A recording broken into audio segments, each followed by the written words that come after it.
Eso, estamos al aire. Bueno, buenas tardes a todos, compañeros, compañeras. Estamos arrancando la mesa última, la mesa 4 de los diálogos, dilemas comunitarios para enfrentar al COVID-19. Iniciativa dirigida al evento previo del quinto encuentro latinoamericano de arquitectura comunitaria. Bueno, muchas gracias. Buenas tardes a todas y a todos. Mi nombre es Eugenia Jaime. Bueno, como para presentarme, contarles que estudié arquitectura, Plata, estudié geografía, estudié un máster en planificación urbana y ahora estoy estudiando un doctorado en estudios urbanos. Soy una gran estudiadora. Bueno, en realidad esa presentación la acompañaría del trabajo que vengo haciendo hace ya 20 años, un poco más, antes de recibirme por el 2000, que es un trabajo con la comunidad, es un trabajo llevando adelante una práctica profesional que en principio era para mí hacer arquitectura, y transformar las realidades de aquellos que estaban en condiciones más vulnerables. Y entonces en ese proceso fui reuniéndome con otras y otros, formando grupos que coincidíamos en el interés, no necesariamente en el propósito. A veces el propósito no era coincidente, lo descubríamos después de transitar un camino, y otras veces en realidad el propósito ni lo sabíamos hasta que no sucedían las cosas. Por lo tanto, cuento esto porque a la hora de pensar qué tienen que hacer las universidades o si los programas son o no lo que debieran ser a partir del COVID, me parecía que está bueno recuperar que llego a la universidad porque esa práctica que venía realizando en el territorio con mis compañeras y compañeros parecía ser algo valioso de llevar a las aulas. Terminó en la docencia, era algo para mí que era impensado.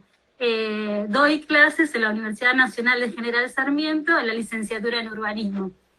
Y desde este bagaje es que voy a contar un poco la reflexión que he hecho. Estos programas que tenemos en las universidades, por lo menos en las de Buenos Aires, son programas que generalmente trabajan sobre lo que está instituido, ¿no? Sobre lo seguro, sobre lo que en realidad se sabe que funciona. Y lo que hacemos en Proyecto Habitar, por ejemplo, es instituyente, es en realidad algo que surge de la práctica del vínculo con la comunidad y es novedoso y por lo mismo es inestable y es de alguna manera algo que es relativo a lo necesario en cada momento. Entonces, en realidad, con esta presentación, contar que una de las preocupaciones que quería compartir era esta idea de lo instituido y lo instituyente de los programas universitarios y traer recordar un poco aquel cuento de Galeano, el del banquito, donde contaba que hubo un coronel que se preguntaba por qué día y noche había guardia para un banquito. Y entonces empezó a averiguar qué era lo que pasaba, no sé si lo escucharon al cuento, y entonces descubren que en realidad hacía 31 años, creo que, no sé, 2 meses y un día, había un coronel que había mandado a que cuiden que nadie se siente en el banquito para que no se ensucie con pintura fresca. Y eso se naturalizó, se volvió una práctica institucionalizada. Bueno, un poco eso pasa con nuestras universidades y la crítica que en realidad tenemos que hacerle antes del COVID. Nosotros tenemos unos programas que están institucionalizados, que funcionan y que en realidad los replicamos porque está bien y todo el mundo tiene miedo de cambiarlos. Organizaciones como la nuestra, que son organizaciones ad hoc, ayudan un montón a que la universidad se reencuentre con los saberes en contexto. Y entonces, en ese sentido, pensaba que estaba bueno pensar qué es lo que pasó a partir del COVID, con esta relación con la universidad y sus estudiantes, la universidad y el territorio, y bueno, todo esto al mismo tiempo. Y quería contarles, por ejemplo, nosotros tenemos un campus de 6 hectáreas vacío, tenemos una gran dispersión de estudiantes en toda el área metropolitana que van a estudiar a esa casa de estudios, por lo tanto, hoy estamos todos dispersos, aislados entre ellos, entre los estudiantes entre sí y los estudiantes con respecto a nosotros los docentes. Los docentes estamos estallados en actividades de cuidado y en hogares que no están preparados para eso. Nos encontramos también con comunidades aisladas debido a la imposibilidad de cumplir el protocolo, con una demanda que requiere en general viajes largos, porque cuando vas a trabajar tenés que estar recorriendo 30 kilómetros, y no tenemos suficiente oferta de transporte seguro y público para que lo puedan utilizar. Nos encontramos con una conectividad vía datos Wi-Fi paga que demostró ser un obstáculo para comunicarse, si no tenés dinero para comprarlo. Y nos dejó aislados a la mayoría de los pobres urbanos, sin trabajo, sin ahorro, sin dinero, sin centros urbanos, y con la dificultad incluso de cobrar los subsidios que el Estado Nacional proveyó. Y entonces, desde la Universidad General Sarmiento, nos reciclamos los investigadores, aprovechamos todos los que hacemos extensión universitaria, y entonces utilizamos esos referentes del territorio de alguna manera como un dato de la realidad para poder acercarnos, y nos contactamos con cada una de las referencias que teníamos y armamos informes sobre cuál era la radiografía del área metropolitana en 3 cortes. Uno lo hicimos en marzo, otro lo hicimos en abril y otro lo hicimos en julio. Pero después les paso los links. Y estos informes fueron muy buenos porque nos arrojaron una radiografía de cuál era la situación, leída por sus protagonistas, ¿no? Leídos por las comunidades. Nos habló de mujeres y niños en absoluta inseguridad en sus hogares debido a la violencia doméstica, de comunidades completas sin trabajo, sin dinero, sin acceso a la higiene, sin alimento. Nos habló también de la violencia estatal para contener los desacatos del aislamiento social que hay en nuestro país. Pero lo más relevante, y esto es positivo, que nos mostraron estos informes, es que las comunidades, a través de las organizaciones sociales, construyeron redes locales, redes en realidad de proximidad, de acción territorial, en contexto, que articularon para realizar operativos de alimentación, de prevención del virus, utilizaron el WhatsApp de las formas más variadas, haciendo fotos, videos, audios, imágenes intervenidas con editores de imagen del teléfono, y bueno, y convirtiendo en realidad lo que aparentemente es personal en político. Y voy cerrando. Entonces, desde el Proyecto Habitar, en cambio, resultó un poco más simple la articulación que la universidad, porque en la universidad no pudimos cambiar los programas, sí pudimos reciclarnos un poco los y las investigadoras, pero los programas no pudieron ser transformados. De hecho, muchos programas se vieron afectados, porque son programas o de taller o de trabajos en el territorio. Sin embargo, desde la organización Proyecto Habitar, sí pudimos hacer mucho más que en otros momentos, porque en realidad nuestro trabajo de conexión con el territorio sigue, y entonces se pudieron hacer articulaciones, por ejemplo, con distintas universidades para trabajar en el territorio. Hemos llevado adelante un proyecto este semestre con más de 100 estudiantes de 4 universidades distintas, para pensar qué políticas públicas son necesarias en este contexto. También hemos realizado trabajos con comunidades, debido a que hay un gran florecimiento de las tomas de tierras por la falta de posibilidad se rompe la cadena de pago, y entonces no se puede seguir pagando la vivienda, y la gente en esas condiciones va en busca de una tierra para vivir en paz, hemos colaborado con comunidades para que estén en mejores condiciones, los reclamos del agua, bueno, etcétera. Y bueno, entonces en realidad la situación que quería contar un poco era que frente al COVID lo que se pone de manifiesto es un problema anterior de un vínculo que es muy estructural y que tiene como fuerte la institucionalización de un saber y el temor de hacerse a uno nuevo.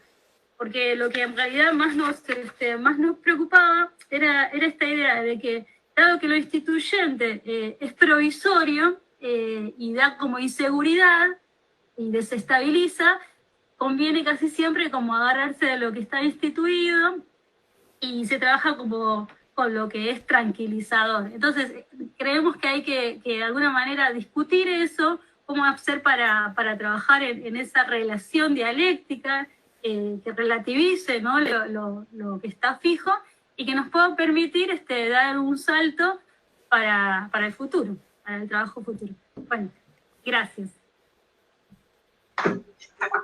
Muchas gracias, Eugenia. Si pudiera entonces ahora tomar la palabra Julián.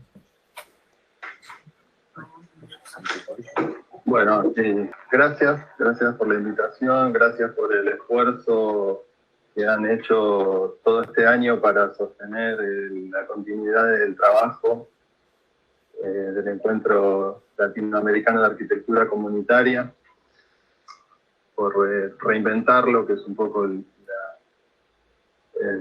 cauce también del debate de hoy. Yo voy a hablar como arquitecto, urbanista, como docente e investigador de la Universidad de Buenos Aires, como parte de Proyecto Habitar, también como compañera, y como uno de los que nos sentamos en el primer encuentro latinoamericano de arquitectos de la comunidad en Montevideo, en el 2010, y propusimos organizar el segundo, cuando no había todavía, no existía este espacio como la realidad tan interesante, diversa, intensa que es hoy. Porque por ahí no ciñéndome estrictamente a la consigna, quería retomar todo el debate epistemológico que viene en estos encuentros trabajando lo que es arquitectura comunitaria, lo que implica ese debate epistemológico en la relación con los retos que podemos tener con o sin COVID. Y en ese sentido, en esta primera intervención, me parecía bueno retomar algo del origen de estos encuentros, si me permiten. Que, como decía, llevan 10 años de vida. En este proceso nos reúne una voluntad de unidad y de acción transformadora frente a una realidad desigual e injusta.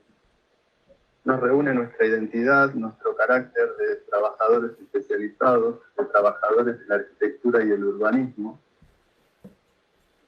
y nos reúne, en esto, esa voluntad transformadora. Pensaba en el 2010, ya habían transcurrido como una década en la región de los movimientos sociales y algo de lo que se institucionalizaba en los gobiernos progresistas, permitía que arquitectos y arquitectas pudiéramos desarrollar algo de nuestra profesión en vinculación con las organizaciones sociales y populares que ganaban terreno, que ganaban la posibilidad de recursos en políticas públicas, mejoramiento del acceso a mejores condiciones de su hábitat y su vivienda. Así fue como arrancó ese primer encuentro latinoamericano de arquitectura, de arquitectos de la comunidad, que fue promovido por las arquitectas de la comunidad de Uruguay. Y me parecía, así fue también, digamos, en esa misma época nace nuestro espacio. esa sería como la otra parte de la presentación. Proyecto Habitar es del año 2010 y nace como una propuesta de ejercicio profesional. En el 2010 realizamos un proyecto de extensión universitaria que se llamaba justamente Consultores de Arquitectura de la Comunidad, y en este carácter habíamos ido al primer ELAC. Pero pretendíamos también desarrollarnos en la docencia, en la investigación y en la práctica territorial. Y en la práctica territorial como un colectivo de arquitectas y arquitectos que pudieran hacer de esto su trabajo, que pudiéramos vincularnos a esa lucha social por la transformación del hábitat. Y en el segundo, cuando episodio que tiene un montón de detalles que ahora no vienen al caso, pero son interesantes también, nos vemos obligados a cambiar, a proponer en asamblea el cambio de nombre, ¿no? Arquitectos de la Comunidad era un método registrado, y el que tenía el registro de ese método dice: ese encuentro no responde a mi método, por lo tanto tienen que cambiarle el nombre, ¿no? Y ahí se arma como una especie de debate epistemológico en asamblea, en el último día del encuentro en La Plata. Algunos de los que están acá presentes se acordarán, éramos como 300, debatiendo cómo se tenía que llamar el próximo, y poniendo en una pizarra distintas alternativas, y cuáles podían ser, y en ese debate, y por votación o por consenso, creo finalmente llegamos a la idea de que Encuentro Latinoamericano de Arquitectura Comunitaria sintetizaba un poco lo que nos reunía y lo que pretendía. Entonces me parecía que era necesario retomar esto, porque ese es el carácter general, por lo menos aquel, ¿no? Esto se reformula, ahora están organizando bienvenida a la nueva organización, la cantidad de valiosas experiencias que se están reuniendo a convocarnos a trabajar de nuevo, pero desde el lugar que cada uno viene tiene una historia para aportar, y esa es una que me parecía que era bueno compartir. Entre los argumentos que hacían de esto una transformación positiva, la transformación del nombre, estaba que de esa manera se establecía que no se trataba de un método, ni que era propiedad. El carácter comunitario de la arquitectura era un modo de calificar un proceso social, colectivo, que admitía incluso diversos procesos interdisciplinarios e intersectoriales. Arquitectura comunitaria es un concepto que concentra un proceso de construcción viva de una perspectiva integral de la arquitectura, de la práctica y la teoría arquitectónica comprendida como parte de los procesos de transformación territorial, que desde una noción situada pretende direccionar su acción a favor de un territorio más justo y democrático. Esa es nuestra concepción de la noción que nos reúne, y era importante para mí empezar con esto, porque es desde este lugar que uno de los retos. Y los retos, así comprendidos, son grandes, ¿no? Un minuto más y cierro. Pensaba algunos aspectos específicos de la consigna, que terminé la introducción.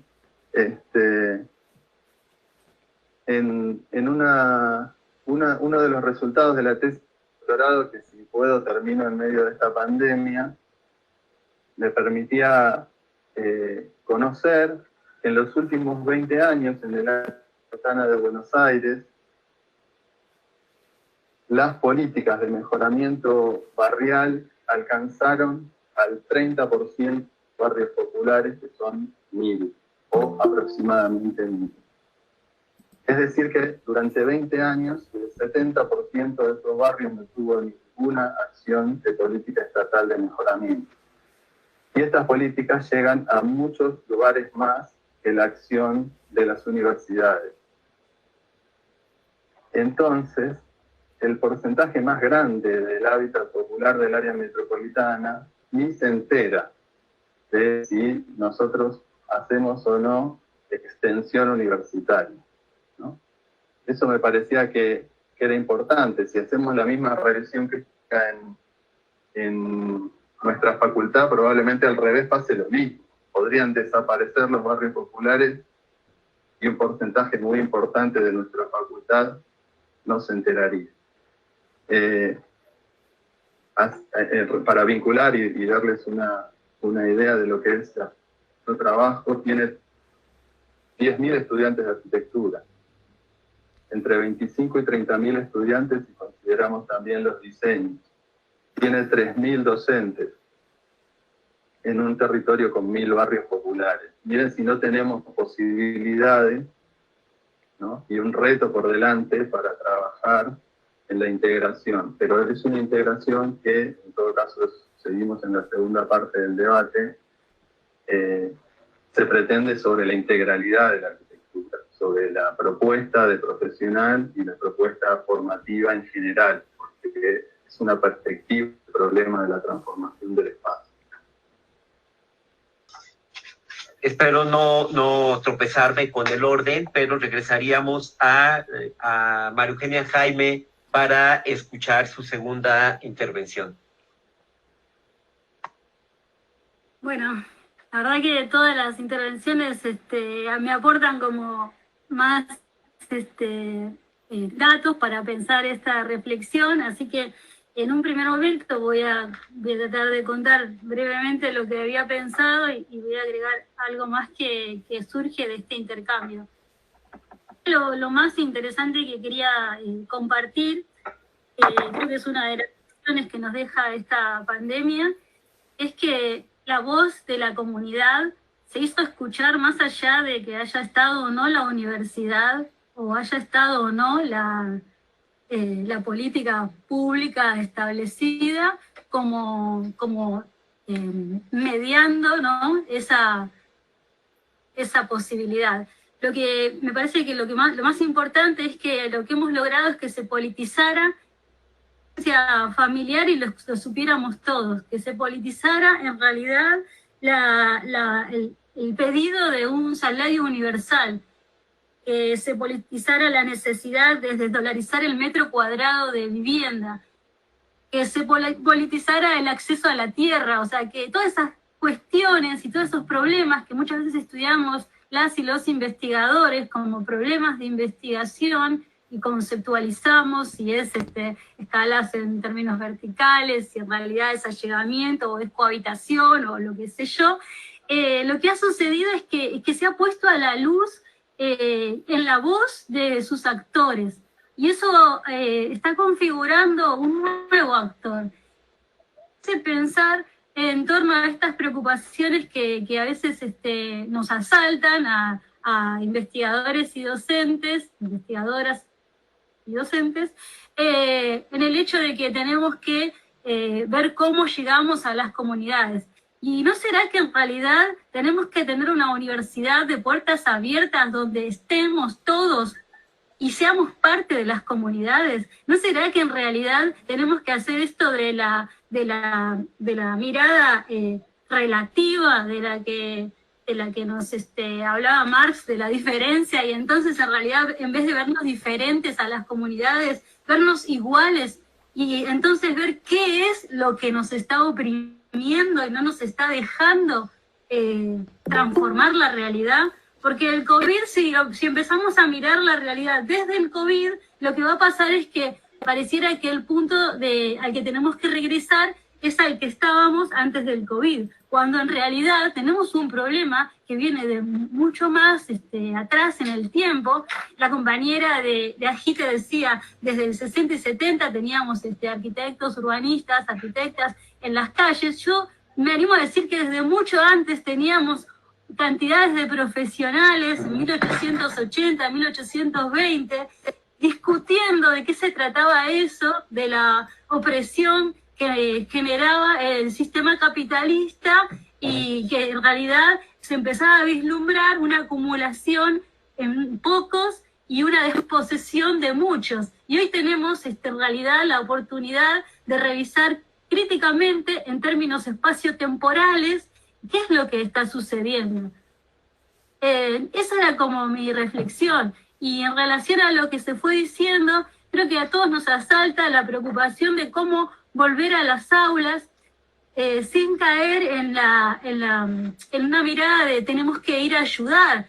Yo creo que hay que volver a las aulas para decir esto tiene que estar abierto y no tenemos que ir a las comunidades, tenemos que ser las comunidades las que estemos en el lugar donde hace falta, que podamos acceder al conocimiento y que podamos en realidad definir programas y contenidos que sean acorde a las realidades y a las cuestiones que hacen a lo local. Entonces, en esto también de cómo tienen que ser como usted decía, no me acuerdo ahora, cómo tiene que ser la habitabilidad de la ciudad y de la vivienda, tiene que ser una habitabilidad que reconozca escalas de relación social, donde lo social sea lo que colabore en la determinación de qué cercana tiene que estar la escuela, qué cercana tiene que estar la universidad, qué cercana tiene que estar el centro cultural, y que eso sea algo valioso, no que por ser algo de orden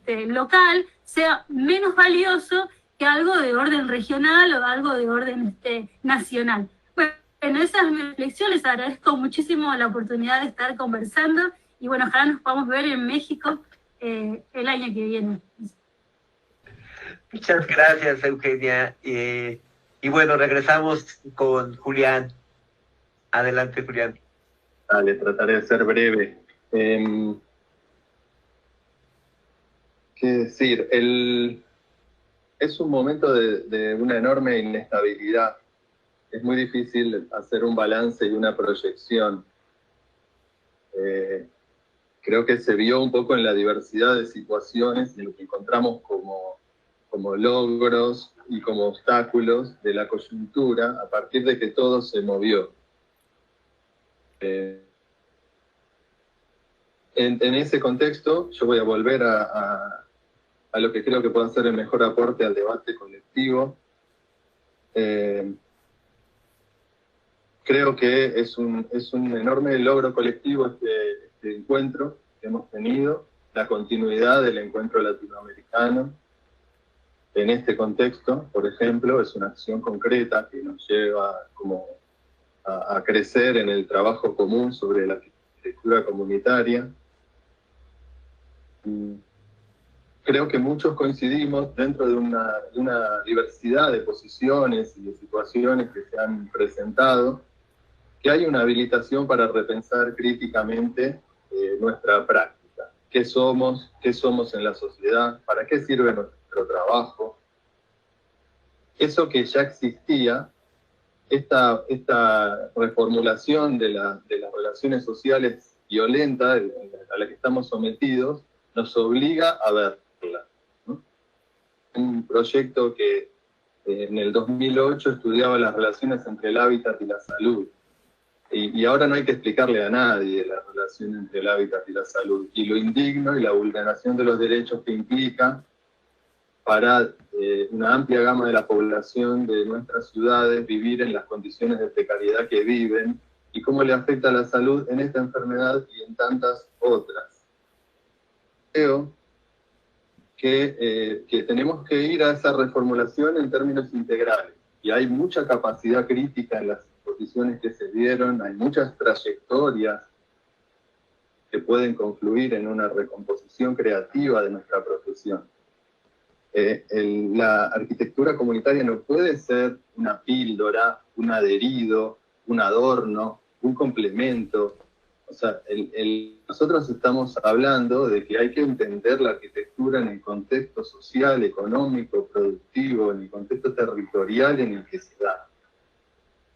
Que ese es el debate de fondo, y sobre ese debate creo que tenemos que seguir transitando. Para mí es un enorme orgullo ser parte del colectivo que formamos, que venimos desarrollando hace muchos años, y como decía la compañera, ojalá podamos seguir esta conversación personalmente lo más pronto posible, y si no, seguiremos haciendo todos los esfuerzos para seguir dándole fuerza a esta transformación colectiva de nuestra profesión que nos permita mejorar nuestro aporte a una transformación general.